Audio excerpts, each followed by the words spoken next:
नमस्कार दोस्तों, आपका स्वागत है हमारे YouTube चैनल पर। आज हम इस वीडियो में भगवान श्रीहरि विष्णु के ऐसी ही 10 प्रमुख अवतारों या दशावतारों की पौराणिक एवं प्रामाणिक कथाओं का वर्णन कर रहे हैं। भगवान श्रीहरि विष्णु इस संपूर्ण सृष्टि के रक्षक और पालनहार है, जो धर्म की रक्षा हेतु हर युग में अवतार धारण करते हैं। वैसे तो भगवान विष्णु ने अनेकों अवतार लिए हैं, लेकिन उनमें से 10 अवतार ऐसे हैं जो प्रमुख रूप से अत्यधिक पूजनीय है और जिनके प्रति साधारण जनमानस में अटूट आस्था है। भगवान विष्णु के दशावतारों की कहानी क्या है? 1. मत्स्य अवतार, समय सतयुग। पुराणों के अनुसार भगवान श्री विष्णु ने सृष्टि को प्रलय से बचाने के लिए मत्स्य के रूप में पहला अवतार लिया था, जो उनके दशावतारों में प्रथम माना जाता है। इसकी कथा के अनुसार कृतयुग के अंत में राजा सत्यव्रत हुए थे। एक दिन राजा सत्यव्रत नदी में स्नान कर सूर्य को जलांजलि दे रहे थे। तभी अचानक उनकी अंजलि में एक छोटी सी मछली आ गई। उन्होंने सोचा उसे वापस जल में डाल दूं, लेकिन उस मछली ने राजा से कहा, आप मुझे जल में मत डालिए, अन्यथा बड़ी मछलियां मुझे खा जाएंगी। तब राजा सत्यव्रत ने उस मछली को अपने राजमहल में रख लिया। जब मछली एक दिन में बड़ी हो गई तो राजा ने उसे अपने सरोवर में रख दिया, परंतु देखते ही देखते मछली और बड़ी हो गई। राजा को समझ आ गया कि यह कोई साधारण जलचर जीव नहीं है। राजा ने उस मछली से अपने वास्तविक स्वरूप में आने की प्रार्थना की। राजा की प्रार्थना को सुन साक्षात चारभुजाधारी भगवान श्री विष्णु प्रकट हो गए और उन्होंने कहा कि यह मेरा मत्स्यावतार है। भगवान ने सत्यव्रत से कहा, सुनो सत्यव्रत, आज से 7 दिन के बाद प्रलय होगी और समस्त लोग जल में डूब जाएंगे। तब मेरी प्रेरणा से एक विशाल नौक तुम्हारे पास आएगी। तब तुम सप्त ऋषियों, औषधियों, समस्त बीजों व प्राणियों के सूक्ष्म शरीरों को लेकर उसमें बैठ जाना। जब तुम्हारी नाव डगमगाने लगेगी, तब मैं इसी मत्स्य रूप में तुम्हारे पास आऊंगा। उस समय तुम वासुकी नाग से उस नाव को मेरे सीन से बांध देना। उस समय तुम जो प्रश्न पूछोगे तब मैं तुम्हें उत्तर दूंगा, जिससे मेरी वास्तविक महिमा जो नाम पर ब्रह्म तुम्हारे हृदय में प्रकट हो जाएगी। तब समय आने पर मत्स्य रूप धारण करके भगवान विष्णु ने राजा सत्यव्रत को तत्वज्ञान का उपदेश दिया और सृष्टि को प्रलय के जल से बचाया। भगवान की यह कथा मत्स्य पुराण के नाम से प्रसिद्ध है। 2. वराह अवतार, सतयुग। धर्म ग्रंथों के अनुसार भगवान विष्णु ने अपने दशावतारों में दूसरा अवतार वराह रूप में लिया था। वराह अवतार से जुड़ी कथा इस प्रकार है। पुरातन समय में दैत्य हिरण्याक्ष ने जब पृथ्वी को ले जाकर क्षीर सागर में छिपा दिया था, तब देवताओं की प्रार्थना पर भगवान ब्रह्मा की नाक से वराह के रूप में प्रकट हुए। भगवान विष्णु के इस रूप को देखकर सभी देवताओं व ऋषि मुनियों ने उनकी स्तुति की। सबके आग्रह पर भगवान वराह ने पृथ्वी को ढूंढना प्रारंभ किया। अपनी थूथनी की सहायता से उन्होंने पृथ्वी का पता लगा लिया और समुद्र के अंदर जाकर अपने दांतों पर रखकर वे पृथ्वी को बाहर निकाल लाए। जब हिरण्याक्ष दैत्य ने ये देखा तो उसने वराह रूपी भगवान विष्णु को युद्ध के लिए ललकारा। दोनों में भीषण युद्ध हुआ। अंत में भगवान वराह ने हिरण्याक्ष का वध कर दिया। इसके बाद भगवान वराह ने अपने खुरों से जल को स्तंभित कर उस पर पृथ्वी को स्थापित कर दिया। 3. भगवान नरसिंह, सतयुग। भगवान विष्णु ने नरसिंह अवतार, जो दशावतारों में तीसरा है, उसे धारण करके अपने भक्त प्रहलाद की रक्षा के लिए दैत्यों के राजा हिरण्यकशिपु का वध किया था। इस अवतार की कथा इस प्रकार है। धर्म ग्रंथों के अनुसार दैत्यों का राजा हिरण्यकशिपु स्वयं को भगवान से भी अधिक बलवान मानने लगा था। उसने मनुष्य, देवता, पक्षी, पशु, न दिन में, न रात में, न धरती पर, न आकाश में, न अस्त्र से, न शस्त्र से मरने का वरदान ब्रह्मा जी से प्राप्त किया था। उसके राज में जो भी भगवान विष्णु की पूजा करता था, उसको वो दंड देता था। उसके पुत्र का नाम प्रहलाद था। प्रहलाद बचपन से ही भगवान विष्णु का परम भक्त था। ये बात जब हिरण्यकशिपु का पता चली तो वह बहुत क्रोधित हुआ और प्रहलाद को समझाने का प्रयास किया, लेकिन फिर भी जब प्रहलाद नहीं माना तो हिरण्यकशिपु ने उसे मृत्युदंड दे दिया। परंतु वो हर बार भगवान विष्णु के चमत्कार से वो बच जाता था। हिरण्यकशिपु की बहन होलिका, जिसे अग्नि से न जलने का वरदान प्राप्त था, वो प्रहलाद को लेकर धधकती हुई अग्नि में बैठ गई। तब भी भगवान विष्णु की कृपा से प्रहलाद बच गया और होलिका जल गई। जब हिरण्यकशिपु ने स्वयं प्रहलाद को मारने का निश्चय किया, तब भगवान विष्णु नरसिंह का अवतार लेकर खंबे से प्रकट हुए और उन्होंने अपने नाखूनों से हिरण्यकशिपु का वध कर प्रहलाद की रक्षा की। 4. कूर्म अवतार, सतयुग। धार्मिक शास्त्रों के अनुसार भगवान विष्णु ने कूर्म, कछुए का अवतार, जिसे दशावतारों में चौथा अवतार कहा जाता है, उसे लेकर समुद्र मंथन में देवताओं और दानवों की सहायता की थी। भगवान विष्णु के इस कूर्म अवतार को कच्छप अवतार भी कहा जाता है। यह उनके दशावतारों में तीसरा अवतार है। इसकी कथा इस प्रकार है। एक बार महर्षि दुर्वासा ने देवताओं के राजा इंद्र को श्राप देकर उसे श्रीहीन कर दिया था। तब इंद्र भगवान विष्णु के पास गए और उनसे सहायता मांगी तो भगवान ने उन्हें समुद्र मंथन करने के लिए कहा। इंद्र भगवान विष्णु के कहे अनुसार दैत्यों व देवताओं के साथ मिलकर समुद्र मंथन करने के लिए तैयार हो गए।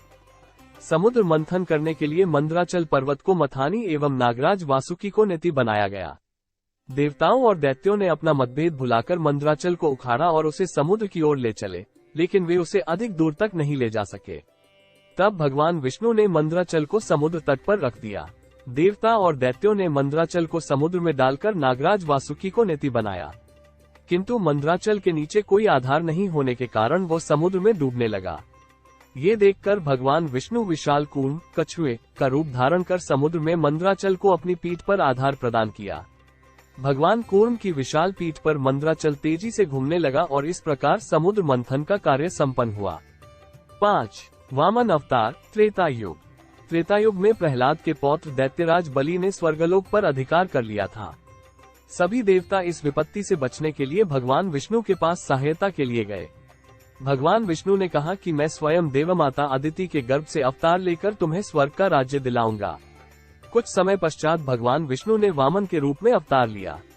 एक बार जब राजा बलि महान यज्ञ कर रहा था तब भगवान वामन बलि की यज्ञशाला में गए और राजा बलि से 3 पग धरती दान में मांगी। राजा बलि के गुरु शुक्राचार्य भगवान की लीला को समझ गए और उन्होंने बलि को दान देने से मना कर दिया, लेकिन बलि ने फिर भी भगवान वामन को 3 पग धरती दान देने का संकल्प कर लिया। तब भगवान वामन ने विशाल रूप धारण कर एक पग में धरती और दूसरे पग में स्वर्गलोक को नाप लिया। जब तीसरा पग रखने के लिए कोई स्थान नहीं बचा तो बलि ने भगवान वामन को अपने सिर पर पग रखने को कहा। बलि के सिर पर पग रखने से वह पाताल लोक को पहुंच गया। बलि की दानवीरता देखकर भगवान ने उसे पाताल लोक का स्वामी बना दिया और सावर्णी मनवंतर में इंद्र का पद प्रदान करने का वरदान भी दिया। इस तरह भगवान वामन ने देवताओं की सहायता कर उन्हें स्वर्ग पुनः लौटाया। 6. परशुराम अवतार, त्रेता युग। सनातन धर्म ग्रंथों के अनुसार परशुराम भगवान विष्णु के प्रमुख दशावतारों में से एक थे। भगवान परशुराम के जन्म की कथा इस प्रकार है। प्राचीन समय में महिष्मती नगरी पर शक्तिशाली हयवंशी क्षत्रिय कार्तवीर्य अर्जुन सहस्त्रबाहु का शासन था। वो बहुत अभिमानी और अत्याचारी भी। एक बार अग्निदेव ने उससे भोजन कराने का आग्रह किया। तब सहस्त्रबाहु ने घमंड में आकर कहा कि आप जहाँ भी चाहें वहाँ से भोजन को प्राप्त कर सकते हैं, समस्त पृथ्वी पर मेरा ही राज है। तब अग्निदेव ने वनों को जलाना शुरू कर दिया। एक वन में उसी समय ऋषि आपस तपस्या कर रहे थे। अग्नि ने उनके आश्रम को भी जला डाला। इससे क्रोधित होकर ऋषि ने सहस्त्रबाहु को श्राप दिया कि भगवान विष्णु परशुराम के रूप में जन्म लेंगे और न ही सिर्फ सहस्त्रबाहु का बल्कि समस्त अभिमानी क्षत्रियों का भी सर्वनाश करेंगे। इस प्रकार भगवान विष्णु ने भार्गव कुल में महर्षि जमदग्नि के 5वें पुत्र के रूप में जन्म लिया। 7. श्री राम अवतार, त्रेता युग। त्रेता युग में राक्षस राज रावण का बहुत बड़ा आतंक था। उससे सभी देवता भी डरते थे। उसके वध के लिए भगवान विष्णु ने राजा दशरथ के यहाँ माता कौशल्या के गर्भ से पुत्र के रूप में जन्म लिया। इस अवतार में भगवान विष्णु ने अनेक राक्षसों का वध किया और मर्यादा का पालन करते हुए एक आदर्श प्रस्तुत किया। पिता के कहने पर वनवास गए और वनवास भोगते समय राक्षस राज रावण उनकी पत्नी सीता का हरण करके ले गया। सीता की खोज में भगवान लंका तक पहुँचे। वहाँ भगवान श्री राम और रावण का घोर युद्ध हुआ जिसमें रावण मारा गया। इस प्रकार भगवान विष्णु ने राम के रूप में अवतार लेकर देवताओं को भयमुक्त किया। 8. श्री कृष्ण अवतार, द्वापर युग। द्वापर युग में भगवान विष्णु ने श्री कृष्ण के रूप में अवतार लेकर अधर्मियों का विनाश किया। भगवान श्री कृष्ण का जन्म मथुरा कारागार में हुआ था। इनके पिता का नाम वसुदेव और माता का नाम देवकी था। भगवान श्री कृष्ण ने इस अवतार में अनेक चमत्कार किए और दुष्टों का सर्वनाश किया। कंस का वध भी भगवान श्री कृष्ण ने ही किया। महाभारत के युद्ध में अर्जुन के सारथी बने और दुनिया को गीता का ज्ञान प्रदान किया। धर्मराज युधिष्ठिर को राजा बनाकर धर्म की स्थापना की। भगवान विष्णु का ये अवतार सभी अवतारों में सबसे श्रेष्ठ माना जाता है। 9. बुद्ध अवतार, कलयुग। बौद्ध धर्म के प्रवर्तक गौतम बुद्ध भी भगवान विष्णु के ही अवतार माने जाते हैं। पुराणों में वर्णित भगवान बुद्धदेव का जन्म गया के समीप कीकिट में हुआ बताया गया है और उनके पिता का नाम अजन बताया गया है। ये प्रसंग पुराण वर्णित बुद्धावतार का ही है। एक समय दैत्यों की शक्ति बहुत बढ़ गई। देवता भी उनके भय से भागने लगे। राज्य की कामना से दैत्यों ने देवराज इंद्र से पूछा कि हमारा साम्राज्य स्थिर रहे, इसका उपाय क्या है। तब इंद्र ने शुद्ध भाव से बताया कि सुस्थिर शासन के लिए यज्ञ एवं वेदविहित आचरण आवश्यक है। तब दैत्य वैदिक आचरण एवं महायज्ञ करने लगे, जिससे उनकी शक्ति और बढ़ने लगी। तब सभी देवता भगवान विष्णु के पास गए। तब भगवान विष्णु ने देवताओं के हित के लिए बुद्ध का रूप धारण किया। उनके हाथ में एक मार्जनी थी, जिससे वे मार्ग को बुहारते हुए चलते थे। इस प्रकार भगवान बुद्ध दैत्यों के पास पहुंचे और उन्हें उपदेश दिया कि यज्ञ करना पाप है। यज्ञ से जीव हिंसा होती है। यज्ञ की अग्नि से कितने ही प्राणी भस्म हो जाते हैं। भगवान बुद्ध के उपदेश से दैत्य प्रभावित हुए। उन्होंने यज्ञ व वैदिक आचरण करना छोड़ दिया। इसके कारण उनकी शक्ति कम हो गई और देवताओं की शक्ति पुनः बढ़ने लगी। 10. कल्कि अवतार, कलयुग। धर्म ग्रंथों के अनुसार भगवान विष्णु कलयुग में कल्कि रूप में अवतार लेंगे। कल्कि अवतार कलयुग व सतयुग के संधिकाल में होगा। यह अवतार 64 कलाओं से युक्त होगा। पुराणों के अनुसार उत्तर प्रदेश के मुरादाबाद जिले के शंभल नामक स्थान पर विष्णुयशा नामक तपस्वी ब्राह्मण के घर भगवान कल्कि पुत्र रूप में जन्म लेंगे। कल्कि अपने देवदत्त नामक घोड़े पर सवार होकर संसार से समस्त पापियों का विनाश करेंगे और धर्म की पुनः स्थापना करेंगे। तभी उसके बाद सतयुग का प्रारंभ होगा। अंत में निष्कर्ष, भगवान विष्णु को सभी देवताओं में सबसे अधिक पूज्य माना जाता है। जो सबसे अधिक दयालु और तुरंत कृपा करने वाले होते हैं, उनका यही सरल स्वभाव ही है, जो वो इसी प्रकार समय समय पर अवतरित होकर दुष्टों का विनाश, धार्मिक मनुष्यों की रक्षा और धर्म की स्थापना करते हैं। भगवान के इन प्रमुख दशावतारों का भी यही उद्देश्य है। दोस्तों, आज के लिए बस इतना ही। आपको वीडियो कैसा लगा, कमेंट में हमें जरूर बताएं। अगर वीडियो अच्छा लगा हो तो वीडियो को लाइक और शेयर करें और चैनल को सब्सक्राइब करना ना भूलें। धन्यवाद। श्री हरि विष्णु भगवान की जय।